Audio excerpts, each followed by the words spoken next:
Konstantinov. Malachov. Škoda. Pícha, ale získali sme pásmo. Kolník. Gól! Tak nie, prepáčte. Bola to len bočná sieťka, štadión zaburácal. Aj my sme v bránke. A navyše červené svetlo svietilo. Aspoň tak signalizujú naši hráči. Bolo by dobre, keby sme si mohli pozrieť túto spornú situáciu. Áno, tu je. Tu sa dostane k puku Kolník. Vystrelí. No mám taký dojem, aspoň podľa fyzikálnych zákonov, že to musel byť gól.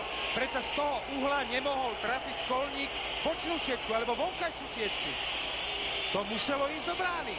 Z takého uhla nie je možné, pozrite si to ešte raz, pozrite si, odkiaľ strieľa Kolník, a z takého uhla nie je možné trafiť bočnú sieťku. Pozrite sa, puk letí do brány, popred. Ešte z tohto pohľadu je vidno, že popred žrtku, to znamená gól ako vyšitý. Kadiaľ však potom vyletel puk. Á, je tam tiera, je tam tiera.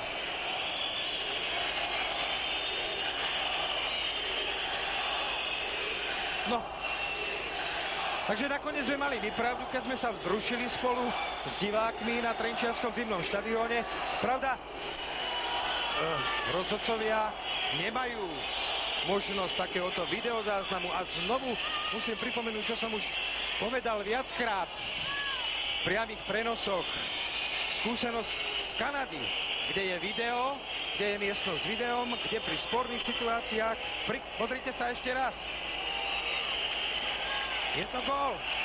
Tak je to gól. Rozhodca berie. Johansson nakoniec gól uznáva, ale aby som dokončil tú myšlienku, v Kanade je miestnosť pre video a pri spornej situácii rozhodca príde k lavičke časomeračov, vytočí číslo, zavolá do tejto miestnosti a podľa rozhodnutia, alebo podľa videozáznamu rozhodne o tom, či to gól bol alebo nebol.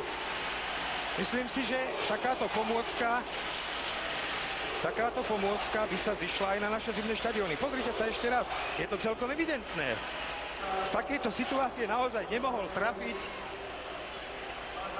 trenčiansky Kolník vonkajšiu sieť. Takže vedieme 3-2 v 10. minúte druhej tretiny. Autorom gólu